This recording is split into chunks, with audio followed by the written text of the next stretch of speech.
Ikaw talagang bata ka. Bakit bang tigas ng ulo mo? Kanina ka pa doon niyayaya ng ate Nena mo, ayaw mo pa ding umuwi. Hinintay mo pa talaga na akong susundo sa'yo? Nay naman kasi. Nagkakasarapan pa nga ni si Yawa doon sa birthdayhin eh. Tsaka ang aga-aga pa kanina. Sa halip na nagpapahinga na ako at maghapon ako napagod sa barangay hall, bumangon pa ako para sunduin pa kita. Kaya ko naman ho kasing umuwi mag-isa, sinundo niyo pa ako.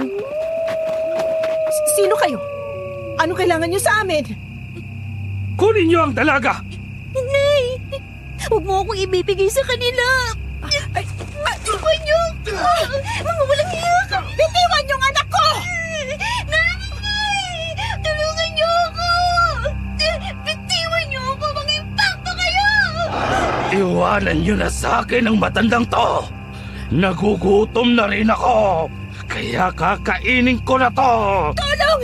Tulungan niyo ako! May aswang! Tulungan niyo ako! Mga pesting tao! Dumating pa! Tatapusin na kita kagad!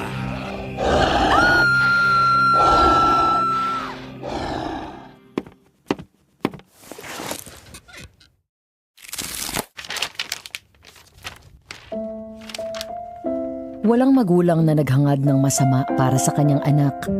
Lahat ng mabubuting kapalaran ang gusto nila. Pero madalas, ang mga anak na masuwayin sa mga magulang, napapahamak. Isang magandang araw po, Aswang Diaries at Madam Venus. Tawagin niyo na lang po ako sa pangalang Rico, isang retiradong sundalo. Nang mapakinggan ko ang inyong serya dito sa YouTube, ay muli kong naalala ang aking mga naging karanasan tungkol sa mga aswang noong ako ay nasa serbisyo pa. 30 anyos pa lang ako noon. Meron kasi akong hinawakang misyon na kasama ko ang aking ama na isa ring sundalo. Ang kasong yon ang pinakamahirap lutasin dahil hindi mga ordinaryong tao ang aming nakalaban sa Bohol. Hindi ko na lang papangalanan ang mismong liblib na baryo para sa kapakanan ng mga naging bahagi ng kwento ko. Naisip kong ibahagi din sa ating mga kababayan ang aking karanasan, kaya ngayong 12 ng Hulyo ngayong 2025, alas 7 ng gabi. Pagkatapos kong kumain ng hapunan, ay sinimulan kong isulat ang aking karanasan na hindi ko makalilimutan. Maniniwala ba kayo na totoo ang aswang? At sa palagay ko, hindi nawala ang lahi nila mula noon hanggang ngayon. Nandito ka na pala. Opo, Itay. Nagulat ako na makatanggap ako ng order na meron akong hahawakang misyon at kayo pa makakasama ko. Kakaiba ang bisyong ito, Rico. Kailangan nating magpanggap ng mga baklang beautician. Magiging mga bakla tayo, Tay? Oo. Seryoso ba kayo? Mga sundalo tayo tapos magiging beautician. Bakit naman kasi tinanggap niyo ang misyong to? Bilang sundalo, ay dapat magaling kang mag-disguise. Kailangan nating gawin ang lahat para maging matagumpay ang misyong ito. Ako ang magiging barbero. At pag-makeup, ikaw naman ang manicurista, pedicurista. At isa pa, ang humihingi ng tulong sa atin ay ang aking matalik na kaibigan na si Caridad. Naku, mahirap po yata yan eh. Noong nasa high school ako, nagagawa ko yan dahil kay inay. Pero matagal na po yun. Saka na natin yung pag-usapan. Pumasok muna tayo sa opisina ni Colonel Dimapilis para maipaliwanag niya ng mabuti ang ating misyon.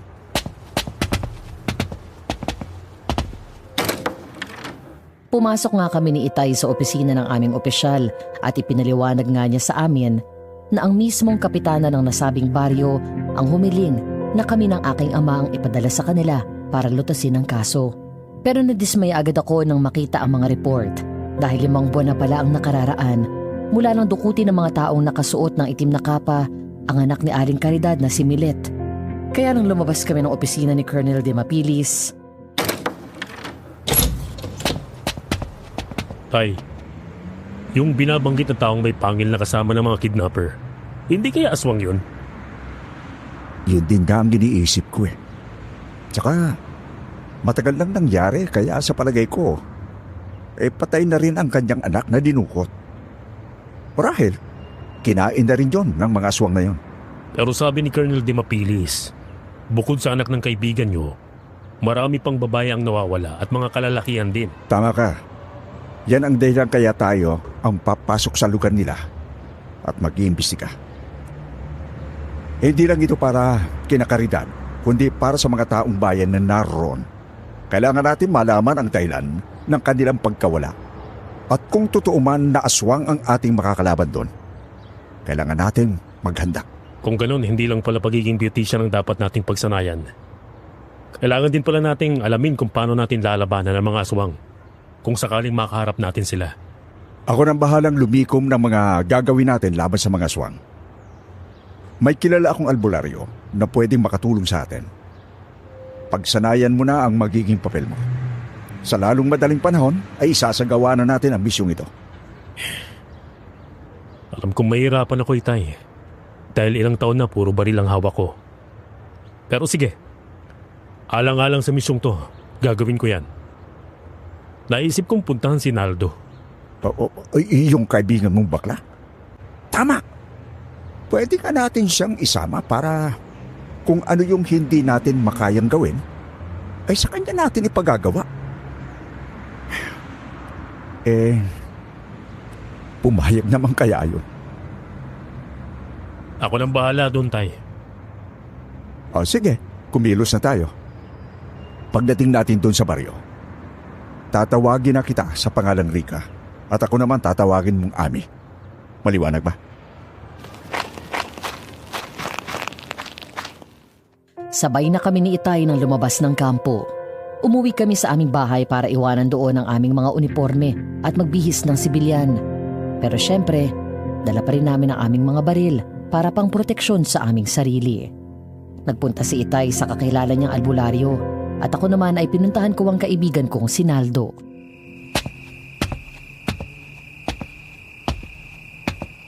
Kumusta ka na, paring Naldo? Hoy, bruha kang bakla ka. Ang pogi mo pa ring hayop ka. Kailan ka dumating, Aching? Kanina lang ako dumating. Nagbihis lang ako. At ikaw kaagad ang pinuntahan ko.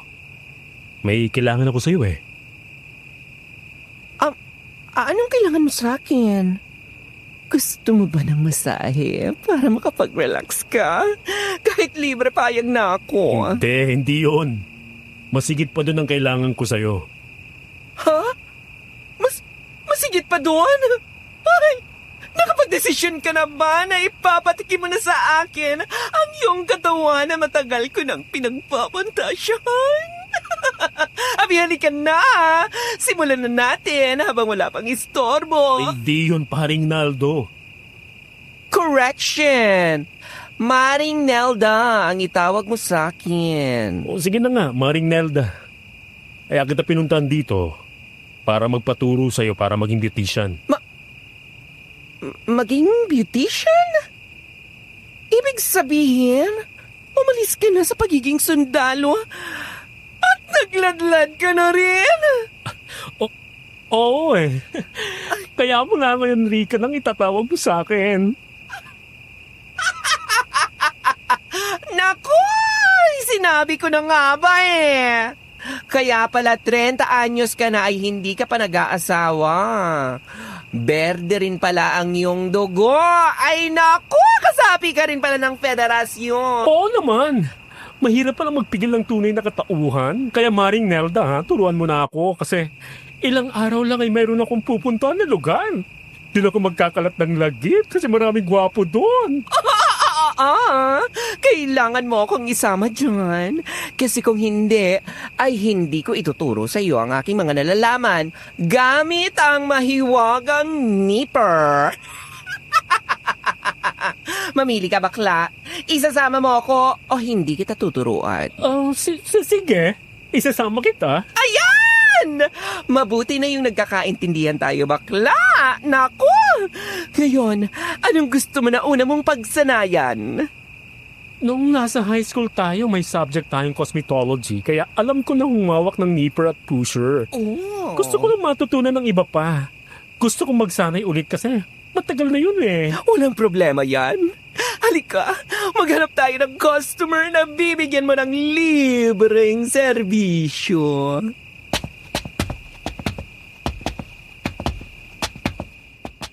Sumang-ayon naman ako sa sinabi ni Naldo. Naganap siya ng magiging customer namin sa mga kapitbahay niya. Isang babae naman ang pumayag kahit na medyo nag-aalangan kasi nga alam niyang pagpapraktisan lang ang mga kuko niya sa kamay at paa. Pero nang makita niya ako ay para siyang naakit sa matamis kong mga ngiti sa kanya. Ay naku, Ateng! Huwag kang padadala sa nakikita mo. Magandang lalaki yung kaibigan ko pero berde rin ang dugo niya na kagaya ko. Oo nga naman, Ateng. Huwag kang mag-alala. Hindi ko naman mamardere ng mga kuko mo. Gusto ko lang kasing gawin yon. Matagal ko nang hindi nagagawa Hoy! Bruha ka! Dahan-dahan lang ha! Matatalim ang mga gamit ko ngayon. Bagong hasa lang ang mga yan. Kaya nga dinadahan-dahan ko na Mamaya pagkatapos ni Ateng, humanap ka pa ng isa, ha? Ay oo, ako na ang bahala. Basta dahan-dahan lang muna. Alam mo naman, tumigas na yung mga daliri mo.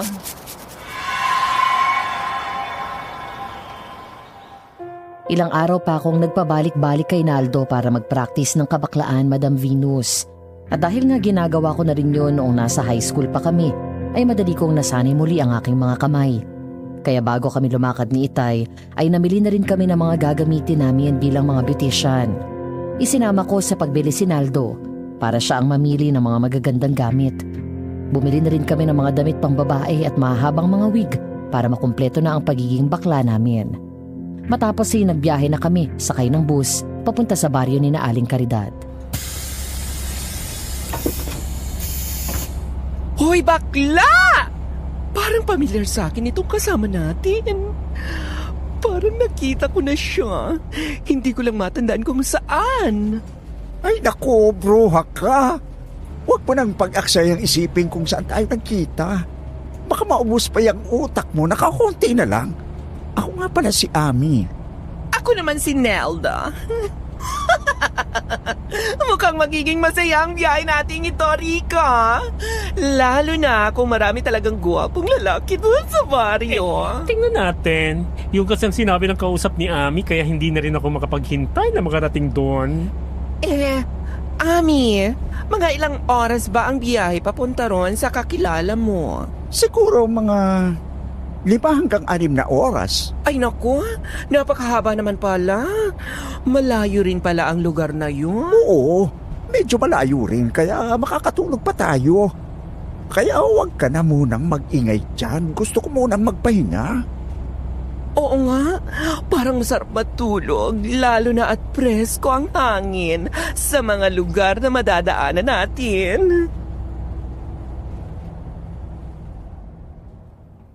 Hindi ako gaanong nagsasalita habang nasa biyahe kami.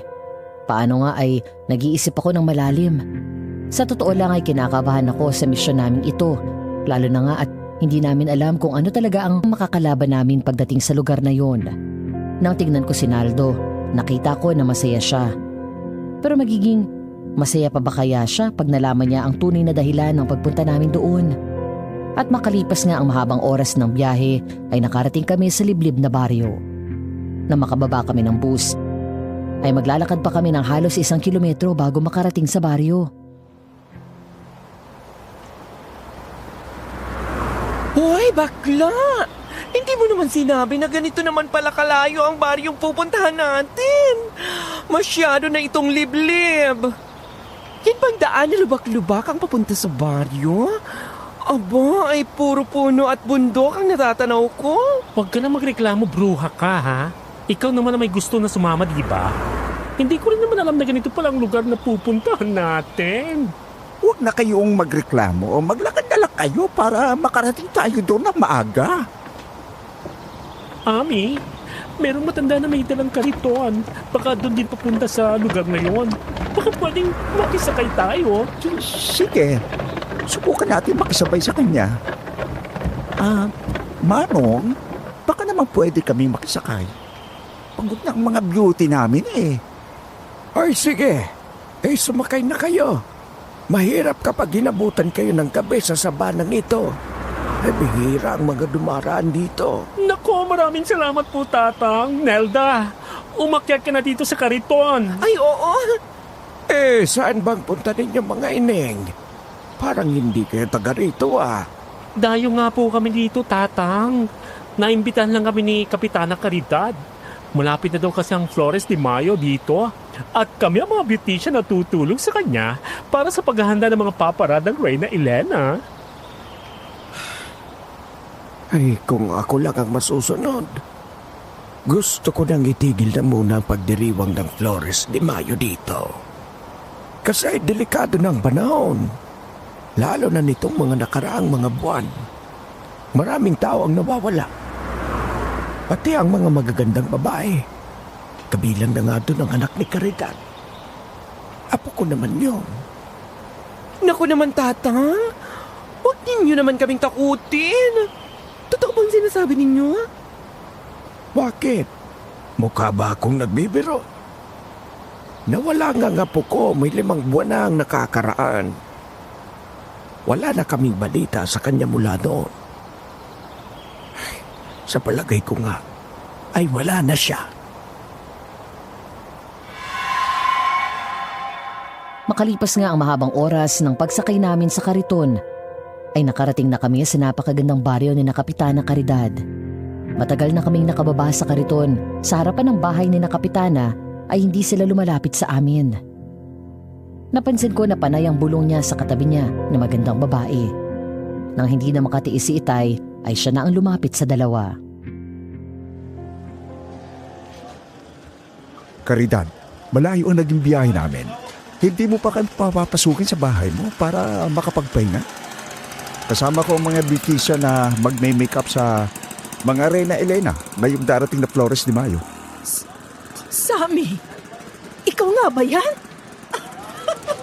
Bakit ang haba ng buhok mo ngayon? At bakit ganyan ang itsura mo? Mukha kang babae. Oo, ako nga ito. Pwede bang pumasok muna sa loob? Doon na tayo mag-usap. Sige, pasok na kayo. Alam mo ba noong isang araw ko pa kayo inaantay? Akala ko isang truck na sundalo ang darating dito para tulungan kami. Pero 3 bakla ang narito ngayon. Sigurado bang magagaling kayong beautician? Ay nako, oo naman, Mother. Kahit anong gusto mong ayos, yun ang aking gagawin. Tuloy kayo sa aming bahay. Ano bang itatawag ko sa inyo? Mga bakla kayo, tama ba? Oo, miss. Magaling ka palang kumilatis ng tao. Mga bakla nga kami. Nen ang pangalan ko. At ikaw si? Tawagin mo na lang akong Rika. At ito naman ang aking amiga na si Nelda. Alam mo sis, ang ganda mo. Bagay na bagay kang maging Reyna Elena. Lalo na kapag may makeup ka na. Ay naku, bongga ka talaga, Sister Nena. Oo, ako ngang magiging Reyna Elena ngayong taon. Dati kasi yung kapatid ko na si Milet. Kaso lang wala na siya eh. Wala na kaming balita sa kanya mula nang kunin siya ng mga taong yon. Anong klase bang tao ang kumuha sa kapatid mo? Sabi ni Inay, nakasuot ng itim na damit ang mga yon. May mga talukbong sa ulo.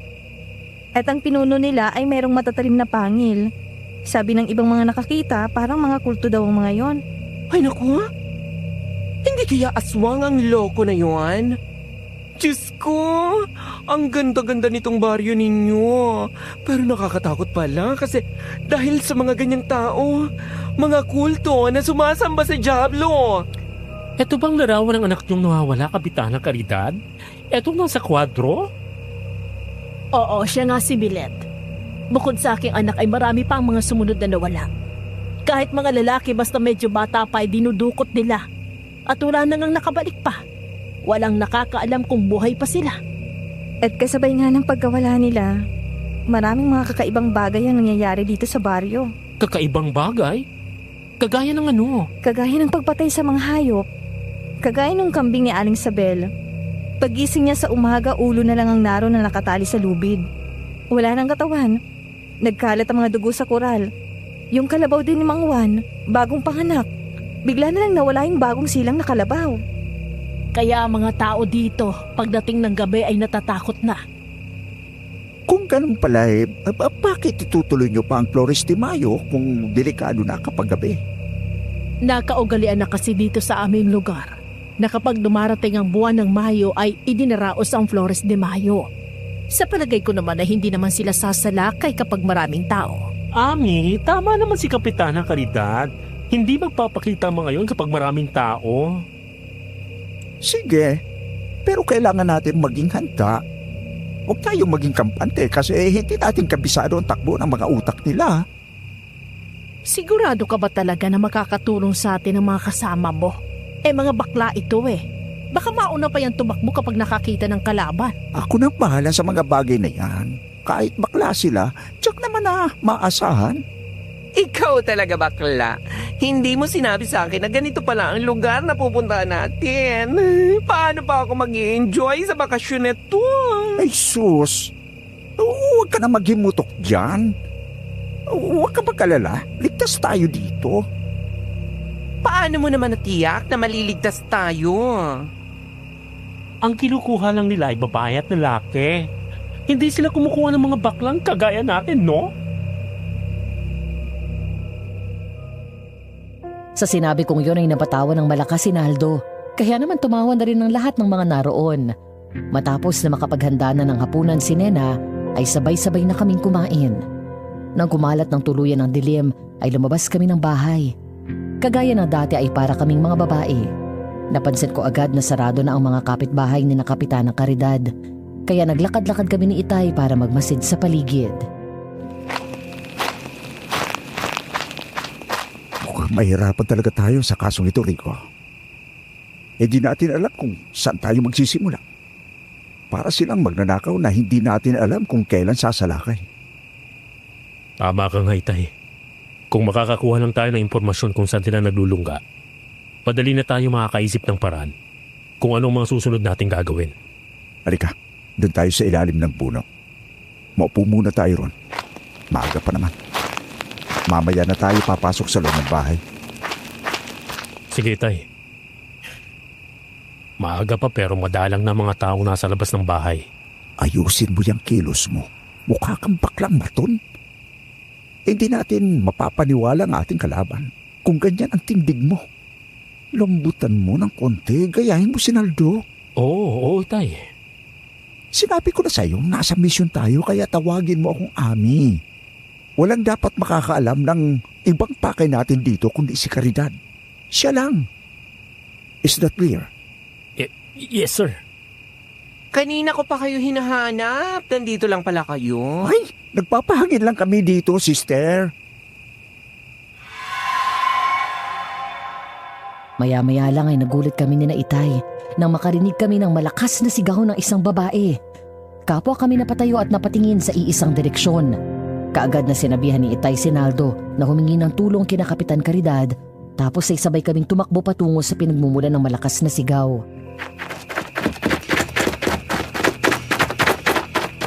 Tulungan niyo kami, mga kapitbahay! Saklolo! Saklolo! Anong nangyari sa inyo, Inang? Tulungan niyo ang aking anak.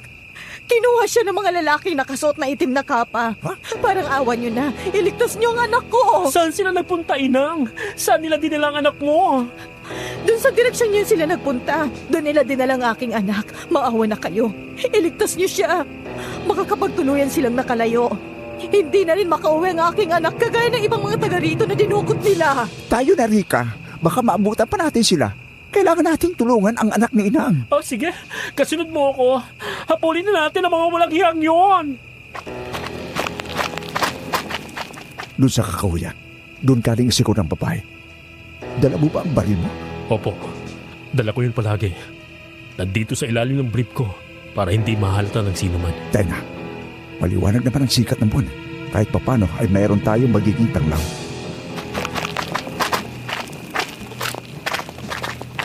Maingat kaming pumasok sa kakahuyan at tinungo ang direksyong pinagmumula ng sigaw ng babae. At di nga nagtagal ay nakita namin ang tatlong lalaking nakasuot ng mga itim na kapa at pilit na isinasama ang isang magandang babae. Nagulat sila nang makita kami, pero sa halip na bitawan ng babae ay galit na sinalubong kami ng dalawang lalaki. Nang umangil sila at ilabas sa mga pangil ay saka namin natiyak ng mga aswang sila, kaya kaagad namin silang pinaputukan. Pati ang aswang na may hawak sa babae ay inasinta ko sa ulo.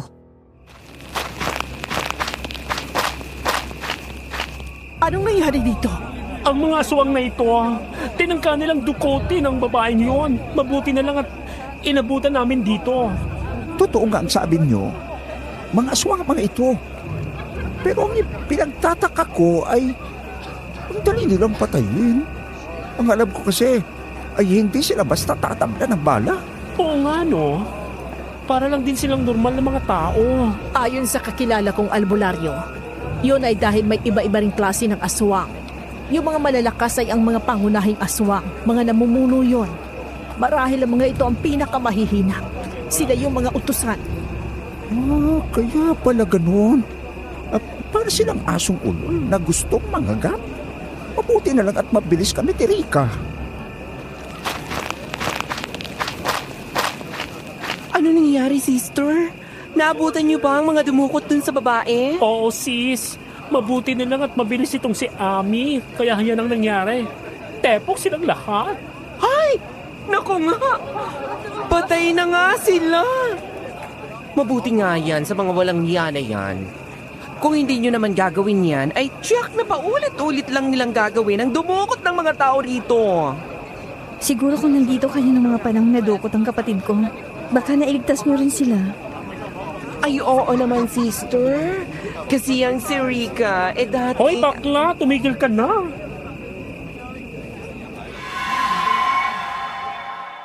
Bago pa nakapagsalita ng kung ano-ano si Naldo, ay tinakpan ko na rin ang bibig niya sabay kurot sa tagiliran. Binulungan ko rin siya na wag nang magsalita ng kung ano-ano dahil hindi namin kilala ang lahat ng mga taong dumating doon. Kaagad namang naintindihan yun ni Naldo. Kaya bago kami umalis sa lugar na yon, ay iniutos ni Kapitana Caridad sa kanyang mga tanod na kunin ang bangkay ng 3 aswang at dalhin sa barangay hall. Kinabukasan, may mga kababaihang nagpunta sa bahay ni Kapitana Caridad. Ang mga tao dito, madalang makapunta ng bayan kaya ang hahaba ng buhok. Doon lang kasi may barbero at may beautician. Ang mahal pa ng singil. Kaya nang malaman nila na meron akong mga bisitang kagaya nyo, ay nagpuntahan na sila dito. O sige, lahat ng gusto magpagupit ay dito na sa akin pumila. Kahit anong klaseng gupit ng buhok ang gusto nyo ay gagawin ko. Yung gusto naman ng manicure at pedicure, dito na sa akin, ha? Huwag kayong mag-alala. Mura lang ang bayad sa amin. Ikaw, Nena, gusto mo bang magpamanicure na? Sa susunod na lang, Rika. Pabayaan mo na silang mauna. Nandito lang naman kayo eh. Kahit anong oras pwede akong magpalinis ng kuko. Sa bagay, totoo yun. Alam mo, may naisip lang ako dun sa lugar kagabi. Pwede bang samahan mo ulit ako dun? Anong gagawin natin doon? May gusto lang akong alamin. Para kasing kaibang lugar na yun eh. Pero, ayos lang naman kung ayaw mo. Ako na lang. Sige, sasamahan kita. Hindi mo pa kabisadong lugar na to eh. Baka maligaw ka.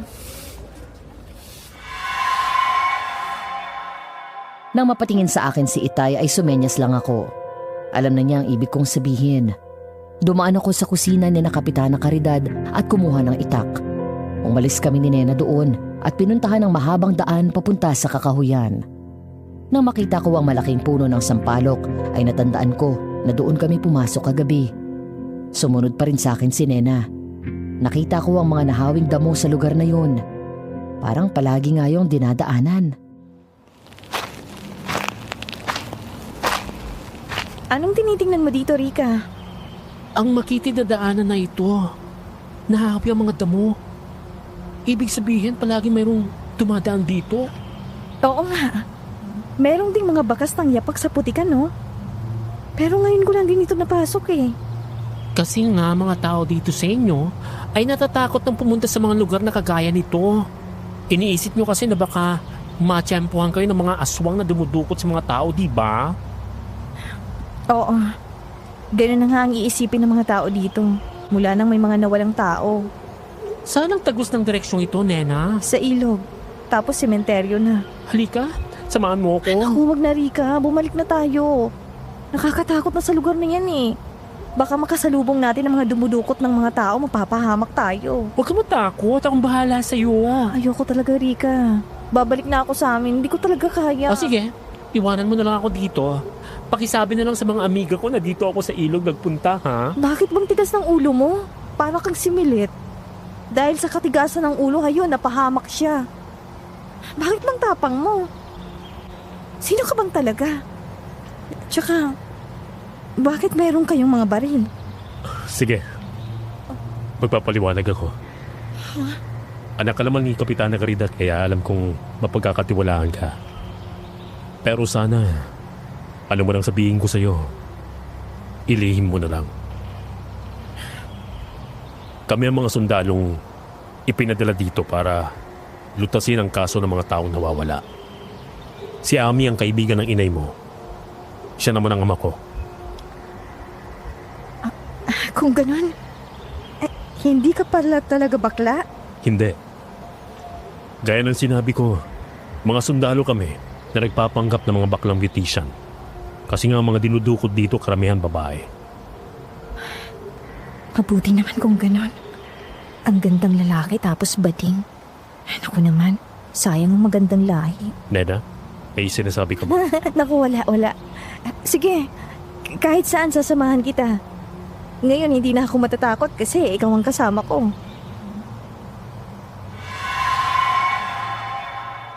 Nang makita ko nang umiti na si Nena, ay naisip ko na nagtiwala na siya sa akin. Tapos ay nakita ko ang maliit na puno ng ipil-ipil. Pinutol ko yon at nilagyan ng tulis ang dulo. Ibinigay ko iyon kay Nena. Kumuha pa ako ng isa at nilagyan ko rin ng tulis ang dulo. Matapos ay tinahak na namin ni Nena ang daanan na yon. Habang binabagtas namin ang kagubatan ay mailap ang mga mata ko. Palagi akong tumitingin sa paligid at ganoon din sa ibabaw ng puno hanggang sa makarating kami sa isang ilog.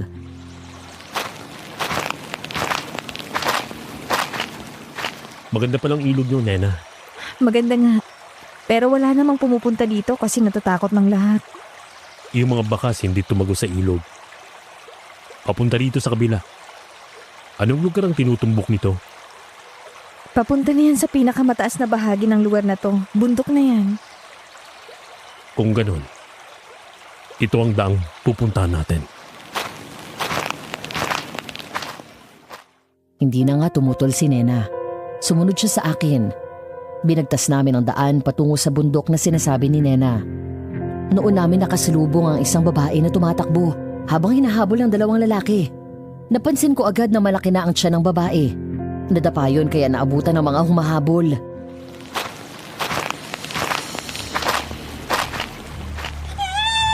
Ayoko, balik! Ayoko na balik! Huwag na ako balik! Ayoko na! Bitaw! Ayaw na! Diyos ko! Siyang kapatid kong si Milet! Tulungan natin siya! Sige, tayo na, Nena. Ikaw nang bahala kay Milet. Ako nang haharap sa mga lalaking yan. Sige, mag-iingat ka! Bitawan! Bitawan! Bitawan niyo ang babaeng yan! Akong harapin niyo! Nang salubungin ako ng isang lalaki, ay nakita ko na inilabas niya ang matatalas niyang pangil, habang ang mga kuko niya ay humaba. Mabilis akong umilag. Nang makalapit naman ang ikalawa ay tinadyakan ko siya, pero hindi man lang niya ininda. Naramdaman ko ang malakas niyang pangangatawan, kaya nang muli ko siyang sinugod, ay isinabat ko sa kanya ang hawak kong sibat. Pero inilagan lang niya yun. Nang mahawakan niya ako sa braso, akmang kakagatin niya ako, nabunot ko na ang aking baril. Pinutukan ko siya sa ulo. Walang buhay yung bumagsak kaya tumakas na ang kasama niya. Nena, siya bang nawawala mong kapatid? Oo, siya nga si Milet. Buhay pa pala siya. Kaya lang, buntis na siya at parang wala na sa sariling pag-iisip. Uwi! Uwi na ako! Ayoko na! Ayaw na! Bitawan! Bitawan! Milet, huwag ka na matakot. Ligtas ka na. Andito na ako. Hindi mo ba ako nakikilala? Ako ang ate Nena mo. Uwi! Uwi na ako! Ayoko na! Ayoko na! Sige na, tayo na. Kailangan na nating umalis dito. Yung nakatakas niyang kasama baka magtawag pa ng iba. Delikado kung nandito pa tayo. Sige, tama ka nga. Milet, uuwi na tayo ha. Matagal ka nang hinahanap ni Inay. Alam kong matutuwa siya kapag nakita ka. Sabik na siya sa'yo. Nagawa naman namin ni Nena na umaiuwi sa kanilang bahay si Milet. Nagulat ang mga taong naroon nang makita si Milet. Kaagad ding lumabas ng bahay si Kapitana Caridad nang marinig ang malakas na sigaw ni Nena. Hindi kaagad nakakibo si Kapitana Caridad habang nakatingin kay Milet. Kaagad na umagos ang luha niya habang marahang humahakbang ang mga paa palapit kay Milet. Si Milet naman ay patuloy ang pagsasalita ng kung ano-ano, tanda nang nawawala sa sarili.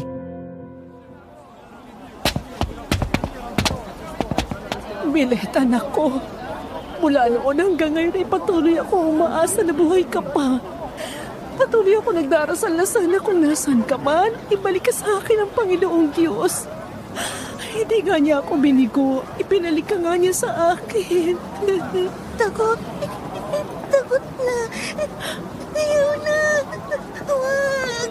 Ayaw na. Milet, anong nangyari sa'yo? Saan ka nila dinala? Bakit nagkaganyan ka na? Anong ikinakatakot mo? Wala na siya sa kanyang sarili nang matagpuan namin siya, inay. Hinahabol siya ng 2 aswang. Sa tingin ko nakatakas lang siya sa kuta nila. Ang mahalagay buhay siya nakabalik sa atin. Ano man ang nangyari sa kanya, handa akong tanggapin. Rika, saan lugar niyo nakita si Milet? Sa kakahuyan malapit sa paanan ng bundok. Sa palagay ko malapit doon ang kuta ng mga halimaw. Pwede na siguro tayong humingi ng backup sa kampo. Huwag muna. Kailangan muna natin makatyak para malocate kung nasan talaga ang kuta nila. Baka may mga katulad pa ni Milet na dinukot nila pero hanggang ngayon ay buhay pa. Sige, bumalik tayo ron. Baka nga hindi na malayo doon ang kuta nila kasi doon namin nakita si Milet. Bumalik nga kami ni Itay sa gubat kung saan namin nakita si Milet. Ginalugad namin ang lugar na yun.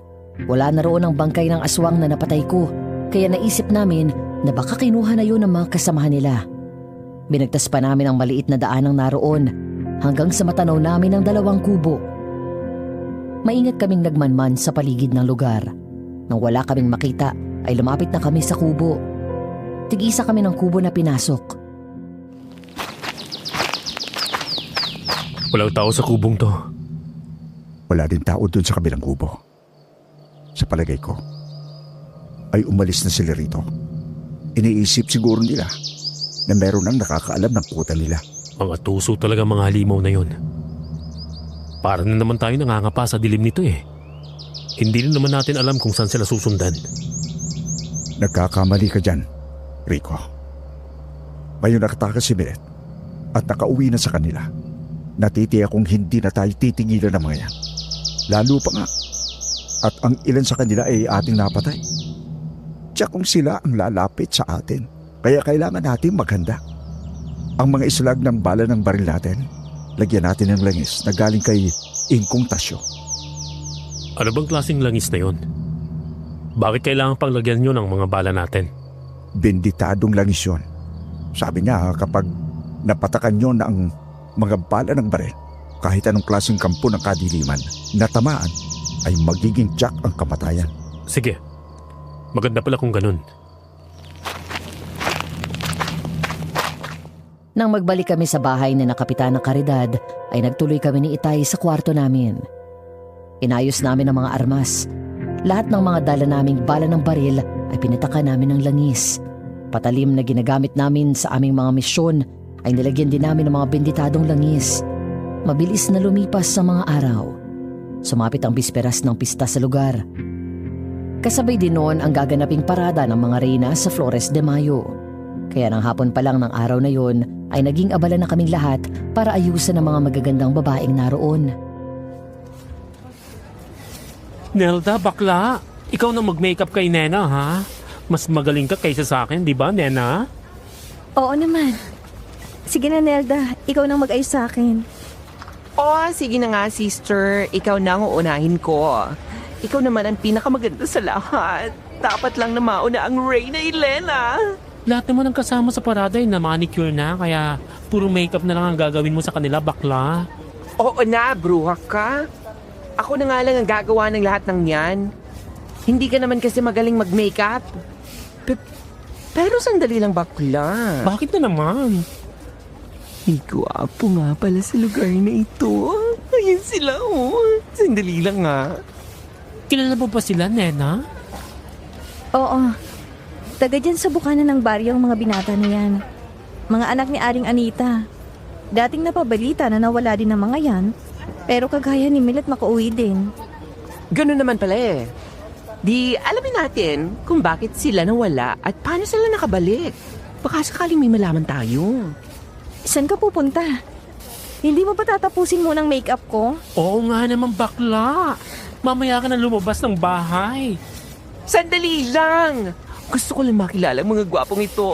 Kinakawayan ako eh. Nakangiti nga sa akin. Nang lumabas ng bahay si Naldo, ay ako na lang ang pansamantalang lumapit kay Nena. Pero dahil hindi nga ako marunong mag-makeup, ay pinagmasdan ko na lang siya. Sa totoo lang, ay mas lalo talagang gumaganda si Nena habang pinagmamasdan. Lalo na kapag ngumingiti siya. Kaya naman parang nagkakagusto na ako sa kanya. Bakit ganyan ang tingin mo sa akin? May dumi ba ako sa mukha? Sa totoo lang, napakaganda mo pala. Lalo na kapag umingiti ka. Parang ano? Bakit hindi mo ituloy? Hindi naman ako magagalit kung maganda naman ang sasabihin mo. Parang gusto na kita. Parang mahal na kita, Nena. Bakit parang hindi ka sigurado sa sinasabi mo? Kasi nga ganito pang ayos ko. Yung mga makakarinig baka makahalata na hindi naman talaga ako babae. Tingnan mo nga tong dibdib ko. May suit pa akong bra pero ang palaman. Renata. Di saka mo na sabihin sa akin yan kapag tapos ng mga problemang to. Kapag handa ka nang ipakita sa lahat ang tunay na ikaw. Teka, nasa na nga pala si Nelda? Nandyan lang sa... Oo nga no. Nandyan lang siya kanina sa labas, diba? Wala na siya. Saan na nagpunta yun? Naaligat lang tayo sandali. Nawala na siya. Pati ang mga lalaking kausap niya. Nagmamadali kaming lumabas ng bahay para hanapin si Naldo, pero hindi na namin siya nakita. Kaya naman nang dumating sina Itay at Kapitana Caridad galing sa barangay hall, ay nalaman din nila ang nangyari.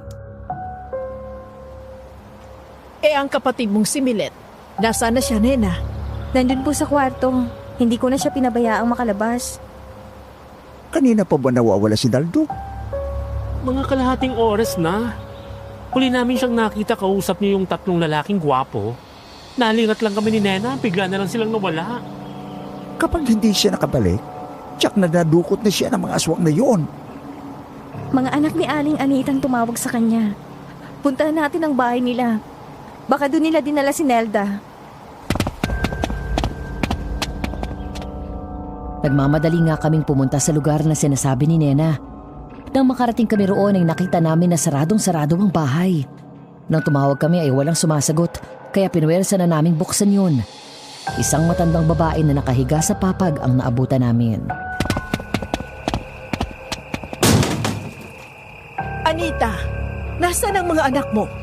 Silang itinuturong kasama ng isa sa mga bisita ko na nawawala. Kapitana Caridad, hindi ba ilang buwan na rin nawawala ang aking mga anak? Hindi. Mas nauna pa silang dinukot ng mga taong may kapang itim kesa sa mga anak mo. Pero ang mga anak niyo po talagang nakita kong tumawag kay Nelda. Imposible yan. Kaya nga ako'y nagkakasakit na dahil sa pag-iisip sa kanila. Wala nang nag-aasikaso sa akin. Maaari niyo naman silang hanapin sa paligid ng bahay ko. Wala nang ibang tao rito kung hindi si Aling Anita lang. Magiging masaya ako kapag bumalik silang 3. Kung totoo nga na nakita niyo sila, kailangan kong lumabas ng bahay kahit may sakit ako para hanapin sila. Tayo na, Kapitan Caridad. Hanapin na lang natin sa ibang lugar si Nelda. Anita, kapag umuwi dito ang mga anak mo, ipagbigay alam mo kaagad sa amin, ha? Sige, Kapitana Caridad. Tutulong na rin ako sa paghahanap sa kanila. Nang makaalis kami sa bahay ni Aling Anita, ay nagyuwahiwalay kami ng paghahanap. Kasama ko si Nena at si Itay naman ang sumama kina Kapitana Caridad kasama ang ilang pangtanod ng barangay. Habang nag-iikot kami ni Nena sa lugar, ay nakakita pa kami ng dalawang magagandang babae na parehong buntis. Pero kagaya ni Milet ay nawawala din sa sarili ang mga yun. Kawawa naman ang mga yun. Ang tingin ko malapit na silang manganak. Kaya lang, paano nila aalagaan ang mga anak nila kung wala na sila sa katinuan? Mas nauna silang nawala kay Milet. Nang makabalik sila sa kanilang pamilya, ganyan ang kalagayan nila. Kaya sana malutas yung kasong itong nakakaawang mga kagaya nila. Parang nabaliw sa sobrang takot. At nakakatakot din ito para sa mga kagaya mong dalaga. Kaya mag-iingat ka. At sana hintayin mo ko, ha? Kapag pwede ko nang ilandad ang sarili ko, magpapaalam ako sa inay mo, naliligawan kita. Kapag tayo lang dalawang magkasama, hindi mo na kailangang magkunwari pa. Hindi mo kailangang kumilos babae. Kasi alam ko na kung ano ka, ha? Oo nga. Pero ang makakakita sa atin, hindi tayo sigurado kung sino pa dito sa baryo nyo ang mga kalaban at hindi. Kagaya na lang ng mga anak ni Aling Anita, hindi natin alam kung sila bang dumukot kay Nelda o biktima rin sila.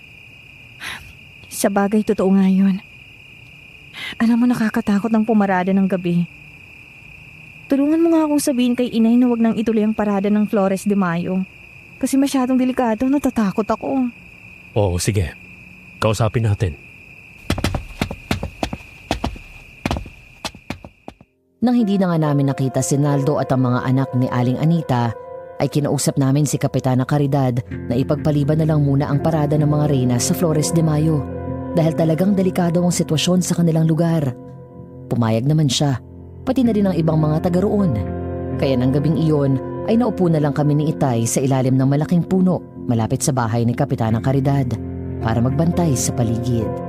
Hanggang sa makita namin na napadaan doon si Aling Anita.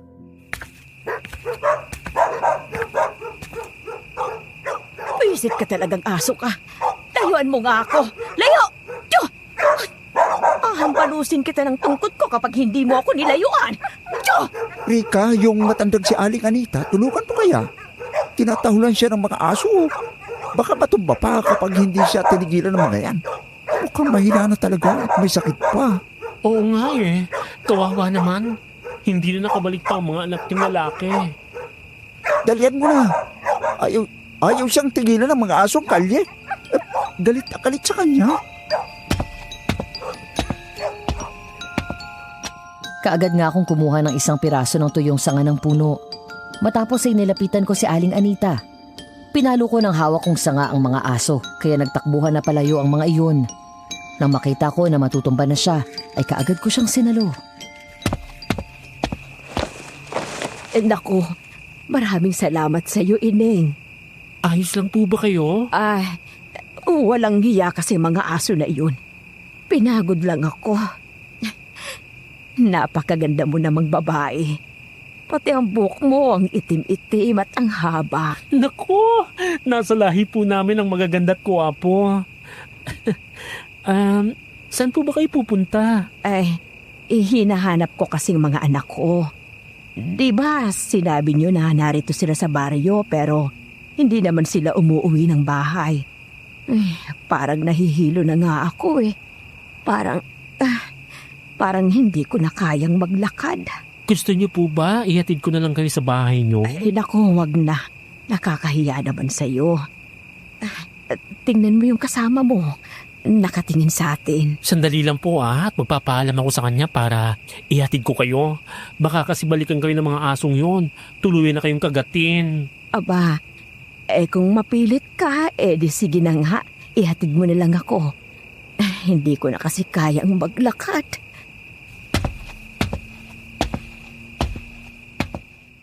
Lumapit nga ako kay Itay at nagpaalam na ihatid ko si Aling Anita. Iniisip ko na baka kasi meron na namang mga aso ang humarang sa kanya at tuluyan siyang matumba. Kaya nang pumayag si Itay ay kaagad ko siyang binalikan. Mabagal ang naging lakad namin kaya nagkwentuhan pa kami hanggang sa makalayo kami sa mga kabahayan. Napansin ko na puro puno na ang paligid. Biglang tumigil sa paglalakad si Aling Anita.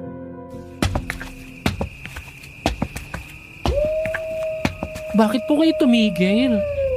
Meron po bang problema? Nakakatakot ang alulong ng mga aso. Naririnig mo ba yun? Opo. Alulong nga po ng aso yun. Tsaka nararamdaman ko na parang merong nakatingin sa atin na nasa paligid lang. Bilib din naman ako sa lakas ng pakiramdam mo, miss. Alam mo na nasa paligid lang kami. Sino kayo? Kami ang magbibigay sa iyo ng pinakamagandang kapalaran. Kaya sumama ka na sa amin. Mga kasama! Kunin niyo siya! Maawa kayo sa akin! Huwag niyo ako sasaktan! Huwag ka nang sumigaw pa, Ineng. Sumama ka na lang ng maayos para hindi ka masaktan. Aling Anita, kasama ka pala nila? Oo, Ineng. Madalas ay akong gumagawa ng mga patibong upang makuha namin ang mga gusto naming dukutin. Lalaban sana ako para makatakas sa kanila. Pero naisip ko na ito na ang tamang pagkakataon para malaman ko ang kuta nila. Kaya nagkunwari na lamang ako na isang mahinang babae. Kaya nang talian ng isang lalaki ang bibig ko at lagyan ng piring ang mga mata ko ay hindi na ako pumalag. Pero dahil madilim ang paligid, hindi nila napansin na bawat maliliit na sanga ng puno na aming nadaraanan ay binabali ko. Palatandaan yun na tanging mga sundalo lang ang nakakaalam para masundan ako ng mga taong maghahanap sa akin. At makalipas nga ang ilang oras, nakarating na kami sa kuta nila. Ipinasok ako sa isang kulungang rehas na gawa sa matibay na kawayan. Nako, sister! Nadukot ka rin pala nila. Tama nga ako. Magkikita tayo dito sa kampo nila kung hindi ako lalaban sa kanila. Hindi lang tayo ang nakakulong dito. Nandito rin sila, oh. Yung mga nawawalang babae sa baryo ni na Kapitana Caridad. Tama ka. Nandito nga ang lahat ng binihag nilang babae. At dun sa kabilang kulungan, nandun naman ang mga lalaki. Dun sila nakakulong. Yung mga anak ni Aling Anita na kausap mo, nasan sila? Ang mga walang iyang yon. Mga halimaw pala sila. Tama kayo. Mga halimaw nga ang mga anak ko. Sa wakas, bumagsak din kayo sa aming mga kamay. Marami na kayong napatay sa aming mga kasama. Sinisira niyo ang aming mga plano. Kung gano'n ay nagkukunwari lang pala na may sakit. Kunwari lang din na wala kang alam sa sitwasyon ng mga anak mo. Sa mundong ito, kailangan mong maging tuso para maging makapangyarihan. Bakit yung ginagawa to, Aling Anita? Bakit dinudukot yung mga kababaihan? Pobos na ang lahi naming mga aswang sa bayang to. Dinudukot namin ang mga kababaihan para maging ina ng aming mga anak. Para hindi mauubos ang lahi naming aswang. Patuloy na dadami ang aming lahi sa pamamagitan nila. At ako, bilang aswang na mangkukulam, ay sinisira ko ang mga isipan ng mga babaeng nabubuntis bago sila pakawalan para hindi nila maikwento kanino man ang totoong plano namin. Pero ang mga babaeng buntis ay patuloy na binabantayan ng iba pa naming kalahi para makasiguro na maayos na maisisilang ang mga sanggol kahit baliw na ang kanilang mga ina. Kaya naman pala ang 3 halimaw na dumukot sa akin ay nagpaiwan doon ng isa para bantayan si Milet ng palihim. Napakasama nyo! Hindi kayo magtatagumpay sa mga balak nyo! Huwag kang magsalita ng ganyan dahil magiging ina ka rin ng aming magiging mga anak. Ang mga lalaking dinudukot nyo, anong ginagawa nyo sa kanila? Nagiging mga aswang rin sila sa pamamagitan ng aming kamandag. Pero mahihina silang nilalang. Para lang silang mga asong ulol. Kaya ginagawa lang namin silang tauhan. Pero ang mga sanggol na isisilang na may taglay na dugo ng aswang ay magiging malalakas at mababangis na halimaw pagkasilang pa lang nila. Yon ang dahilan kaya namin ginagawa to. Naputol ang pag-uusap namin nang dumating ang 3 anak ni Aling Anita kung saan ay meron na namang bihag na lalaki ang mga ito. Nang iharap na iyon kay Mang Alfredo ay kaagad yung kinagat sa leeg. Sumirit ang dugo nun. Halos mabingi ako sa malakas na sigaw ng lalaki. Nawalan siya ng malay kaya dinala siya sa isang kulungan na naroon at ipinasok sa loob. Yon ang kapalaran nila. Kapag kumarat na sa kanilang mga ugat ang aking kamandag, magiging aswang na sila. Yuyukod sa aking harapan at susundin ang lahat ng mga inuutos ko. Ngayon ay malinaw na ang lahat kung anong nangyayari sa mga babae at mga lalaking nawawala sa baryo. Alam mo na nga. Pero sayang, kasi hindi mo naman yan masasabi kahit kanino.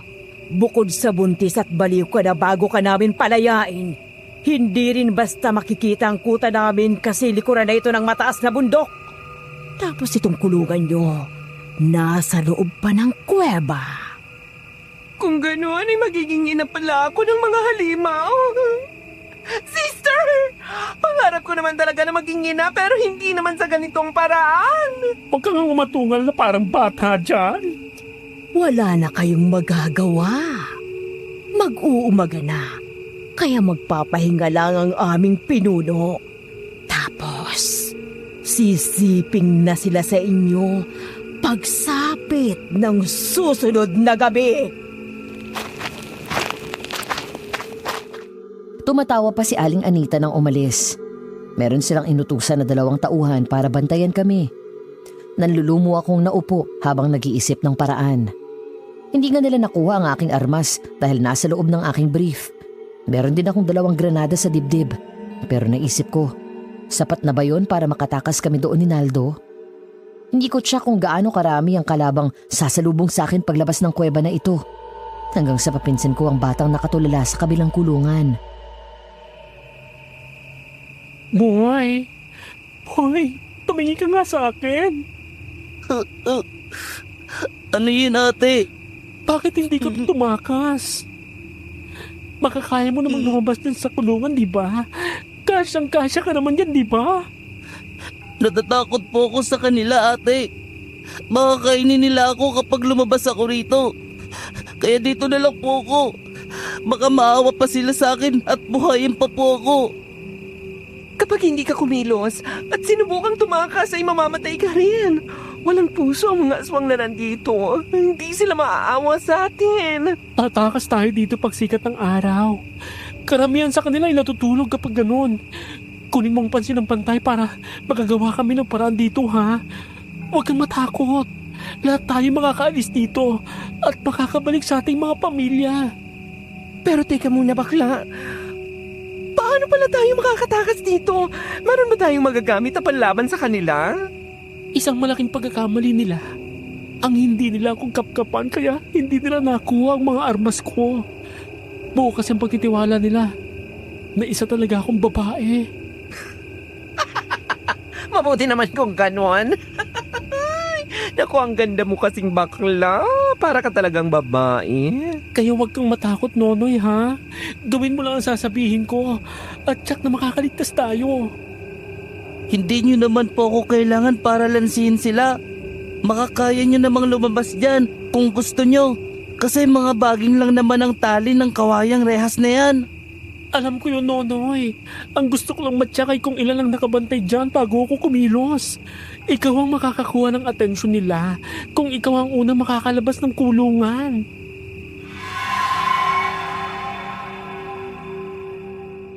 Sumang-ayon naman ang batang si Nonoy sa sinabi namin ni Naldo. Kaya nang sumapit ang umaga at sumikat ang araw, ay napansin ko na parang inaantok na ang 2 bantay na aswang na nasa di kalayuan. Kaya naman sinenyasan ko na si Nonoy na lumabas na sa kulungan. Dahil payat at maliit ang kanyang katawan, ay madali siyang nakalabas ng kulungan at lumapit siya sa amin. Gamit ang patalim na kinuha ko sa aking likuran, ay tinaga ko ang baging na tali sa pintuan ng kulungan. Noon naman napansin ang 2 bantay na aswang si Nonoy. Kaagad yung lumapit kay Nonoy at sinita ang bata. Yun naman ang pagkakataong sinamantala namin. Nagulat ang 2 aswang nang makalabas kami ng kulungan at salakayin ko sila. Magaling bakla! Madali mo silang napatay. Kailangan na natin umalis dito. Buksan na rin natin ang isang kulungan para tumakas na rin sila. Sige, akin na ang patalim at puputulin ko ang baging na nakatali sa pinto ng kanilang kulungan. Sige, sabay-sabay na tayong maingat na lumabas sa lugar na to. Kaagad nga na binuksan ni Naldo ang kulungan ng mga lalaking naroon. Palibhasa ay natutulog pa din ang mga yon kaya ginising ni Naldo. Pero yun ay isa palang malaking pagkakamali Dahil ang mga lalaking naroon na natutulog ay mga aswang na, kagaya ng lalaking kinagat kagabi ni Mang Alfredo. Naku po naman, bakla! Bakit mo naman pinabuksan sa akin ang pintuang ito? Mga halimaw na pala sila! Lumabas ka na dyan, madali ka! Tumakas ka na kasamang iba pang mga babae! Lumabas na kayo ng kwebang to! Tiyak na marami pang aswang sa labas! Wala na tayo magagawa kung hindi ang makipagsapalaran. Nabulabog na sila eh! Lumabas na kayo ng kweba, Nonoy! Mauna na kayo! Tutulungan ko ang amiga ko! Sigurado ka ba, bakla? Tutulungan mo akong harapin sila? Ay, oo naman. Kaibigan yata kita. Kaya hindi kita iiwanan kahit sa bingit ng kamatayan na magpapakalalaki ako ngayon.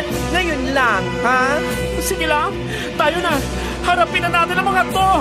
Mga bagong aswang lang ang mga to, kagaya ng sabi ni Mang Alfredo. Hindi naman sila masyadong malalakas. Katulad lang sila ng mga asong ulol. Magaling ka rin palang makipagbugbugan, bakla! Naku, nakalimutan mo na ba na tayo ang champion sa karate at judo noong mga high school pa tayo?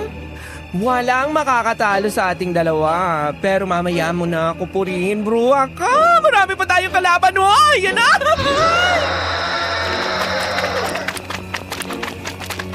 Buong tapang nga naming hinarap ang mga kalaban sa loob ng kuweba. Dahil mahihina lang sila at baguhang aswang, ay madali namin silang napinsala. Karamihan sa kanila ay naparalisa ang mga kamay at paa, kaya kahit mabuhay ay hindi na rin magagawang mambiktima, lalo na mga nabula gawa ng matatalas na kuko ni Naldo. Matapos yun ay lumabas na kami ng kuweba kung saan nakita namin na nagkakagulo na. Nagising na pala ang mga aswang at isa-isa na nga hinuhuli ang mga nakatakas na babae. Nagtago muna kami sa isang sulok habang nagmamasid. Hulihin niyo silang lahat at ibalik sa kulungan. Walang dapat na makatakas. Kumilos na kayong lahat! Bakla! Sa palagay ko ay mas malakas ang mga ito kaysa sa mga nasa loob ng kuweba. Lalo na yung si Mang Alfredo. Tama ka! Kaya kumilos na tayo! Mag-iingat ka! Ikaw rin, bruha ka. Huwag ka nang maglanlan. Huwag ka muna maglanlan ngayon. Ipakita mo kung gaano kakatabang na sundalo. Naghiwalay kami ng direksyong pinuntahan ni Naldo. Sinundan niya ang mga babaeng tumatakas at ako naman ay hinarap ang mga aswang. Sa pagkakataong ito, dahil marami sila, ginamit ko na ang aking baril. Pinaputukan ko ang mga unang aswang na nakakita sa akin. Bawat kalaban sa ulo ko pinuntirya. Kaya kapag tinatamaan ng mga yon, tsak na mamamatay. Pero kagaya ng aking iniisip, hindi sapat ang aking bala para sa kanila. Naubusan ng bala ang aking baril. Hindi ko inaasahan na ibang klaseng babae ka pala. Talagang malakas ka. Yan ang gusto ko na maging ina ng aking magiging mga anak. Isa ka talagang hangal! Hanggang ngayon wala ka pa rin alam! Hindi mo pa rin nahalata na hindi ako tunay na babae! Nagpanggap lamang ako para malaman ko kung nasaan kayo! Nakita mo ba tong dibdib ko? Na pinagnanasaan mo? Granada to! Ulol! Isa kang lalaki! Kung ganon, ay nilinlang mo lang pala kami! Oo! Ako at ang aking ama ay mga sundalo na nagpanggap ng mga baklang beautician sa liblib na lugar na to para lutasin ang kasong to. Ngayon kilala ko na kayong lahat. Hindi kayo makakaligtas sa batas. Isa akong hangal. Hindi ko napansin na mga lalaki pala kayo. Nakakabwisit na mga bakla. Hindi pala Rica ang totoo mong pangalan. Tama ka, Aling Anita. Ako si Sergeant Rico Almazan, tagapagpatupad ng batas. Nagkasala kayo, kaya dapat kayong hulihin at parusahan. Batas? Ako ang batas sa lugar na to. Ngayong alam ko na ang tunay mong pagkatao. Hindi na pala kita kailangan. Dapat ka nang mamatay para manatiling lihim ang mga ginagawa namin dito. Mga alagad ko! Patayin ang hangal na yan! Sumugod kayo sa inyong kamatayan! Mga kampung kayo ng Diablo! Heto ang granada! Para sa inyo! Dumaba ka, Anita! Nagawang makadapa ni Mang Alfredo. Pero sa gulat ni Aling Anita ay hindi kaagad nakadapa. Kaya nang sumabog ang granada, nasapul ang mga kamay at paa nito. Naputol ang isang kamay niya at malubharing nasugatan ng kamay at katawan dahil sa mga shrapnel na tumama sa kanya. Malubhang sugat ko, Alfredo. Tulungan mo ko. Hangal ka talaga, Rico. Sa palagay mo ba ay makakatakas ka pa sa lugar na to? Hindi na! Dito ka na mamamatay. Tumingin ka sa paligid mo. Napapaligiran ka na namin. Nakalimutan mo yata na meron pa akong isang granada dito. Kapag nagtangka kayong lumapit, pasasabugin ko pang isang to. Sige, gawin mo na para matapos na rin ang buhay mo. Dahil marami akong tauhan na nakahandang magsakripisyo. Kapag wala ka ng armas, gugutay-gutayin namin ang katawan mo! Kayo ang maubos kapag hindi pa kayo sumuko! Napapaligiran na ng mga sundalo ang kampo ninyo! Itay! Mabuti naman at nasundan niyo ako. Nang kaming mawala ka, para ihatid sa Aling Anita, nagduda na ako na hindi ka na makakauwi. Nakita ko ang mga sanga ng puno na binali mo sa mga dinaanan kaya tumawag na ako ng reinforcement. Magdamag sila nagbiyahe kaya nang dumating sila ay sinundan namin ang binali mong sanga hanggang sa marinig nga namin ang malalakas sa putok ng baril at pagsabog dito. Salamat, Tay. Ngayon, Mang Alfredo, sumuko na kayo. Wala na kayong magagawa. Tirik na ang araw. At kapag ganito, mahihina lang ang mga aswang na kagaya nyo. Huwag mo kaming insultuhin. Kahit patirik ang araw, ay malalakas kami. Kaya hindi kami susuko. Tapusin silang lahat! Ben! Huliin silang lahat! Ang lumaban, patayin! Wala tayong magagawa kung hindi ipatupad ang batas. Maging tao o aswang man ang ating mga kalaban. Rico, saluhin mo ang baril! Salamat, Tay! Muli ngang nagkaroon ng kaguluhan dahil ang mga aswang na kagaya nila ay hindi nagpapasakop sa batas ng gobyerno natin. Meron silang sariling batas at yun ay ang batas ng kadiliman. Gusto nilang patunayan na sa lugar na yun ay sila ang dapat na maging Panginoon. Kaya naman ang mga sundalo na sinalakay ang mga aswang ay gumamit ng malalakas na armas para sila pigilan. Nang makita ko na tumatakas si Mang Alfredo, hinabol ko siya at hinarang. Mang Alfredo! Hindi pa huli ang lahat! Sumuko ka na! Huli na! Kasi sinira mo na ang aking mga plano. Isinusumpa kita! Isasama kita sa aking kamatayan! Mamamatay!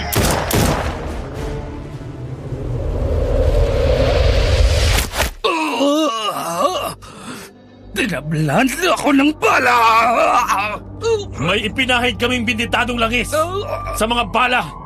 Kaya kahit sino mang kampo ng kadiliman na kagaya mo, tiyak na tatablan! Mga hangal kayo!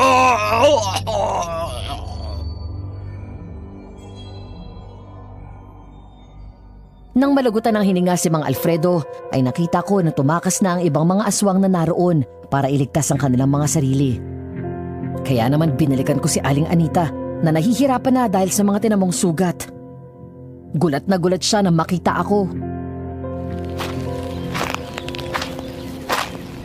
Tulungan mo ko, Rico.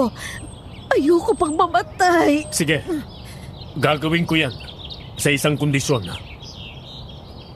Anong kondisyon? Pagalingin mo ang mga babaeng tinulak mo. Ibalik mo ang dati nilang pag-iisip. Pagkatapos nun, tutulungan kita. Sige. Sa kubong yun, naroon ang aking mga kagamitan. Kailangan kong makapasok doon. Tutulungan kita. Aalalayan kita para makapunta ron. Tiyakin mo lang na hindi ka gagawa ng masama laban sa akin. Kasi tutuluyan kita. Oo, hindi kita sasaktan. Tulungan mo ako makapasok doon. Pagagalingin ko sila basta tuparin mo rin ang pangako mo.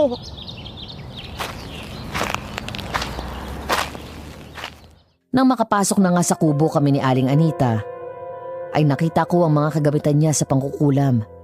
Maraming mga manikang basahan ang naroon na nakalagay sa isang baul. Lahat ay mayroong nakatusok na karayom sa ulo. Nagsasagawa ng ritual si Aling Anita kahit na nahihirapan ng umusal sa orasyon na ginagawa pa rin niya. Hanggang sa isa-isa na niyang inalis ang mga karayom sa ulo ng mga manika. Matapos ay humarap siya sa akin. Magaling na silang lahat. Nagbalik na ang normal nilang pag-iisip. Salamat po, Aling Anita. Dito lang kayo. At tatawag ako ng mga sundalong magbubuhat sa inyo. Pero din kami mga kasamang sundalo na marunong sa first aid para magamot ang mga sugat nito. Salamat, Rico. Saglit akong lumabas ng bahay. Tumawag ako ng mga kasamahan kong sundalo na medic. Kaagad kaming bumalik sa loob ng bahay pero hindi na nailigtas si Aling Anita. Tuluyan ang sumuko ang katawan noon sa mga tinamong sugat kaya naubusan ng dugo at namatay. Makalipas ang mahabang oras ay tuluyan ng nanaigang mga sundalo. Ipinaubayan na namin sa mga kasama namin ang pagkuha sa mga bangkay. Kami naman nila Itay at Naldo ay bumalik sa baryo ni na Kapitana Caridad. Tuwang-tuwa si Nena nang makita ako at kaagad na yumakap.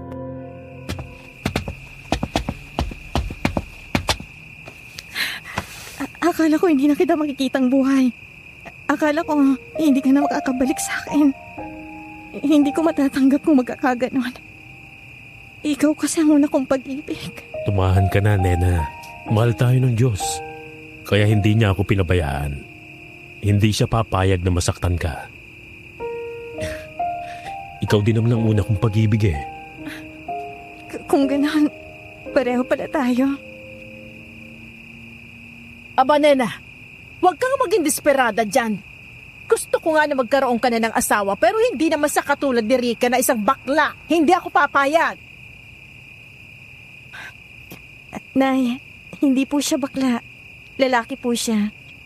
Isang sundalo na kasama ni Mang Sami. Tama si Nena Caridad. Siya ang anak kong si Rico.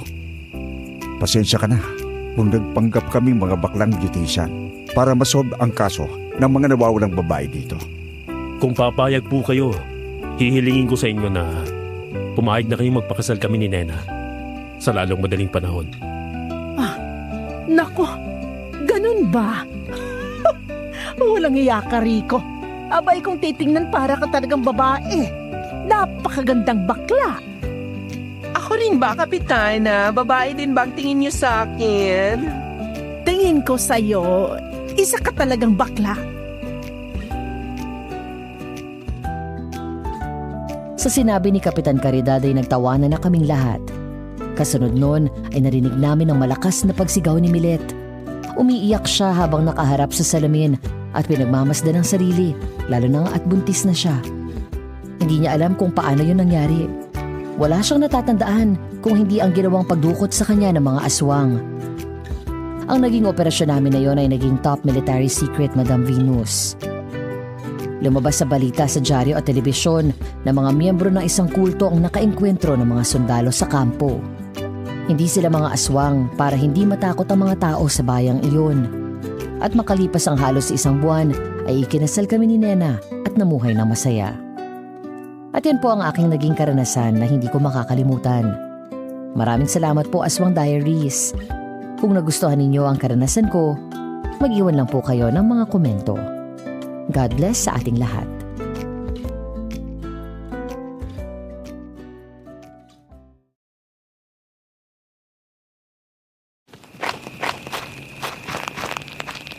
Ikaw talagang bata ka.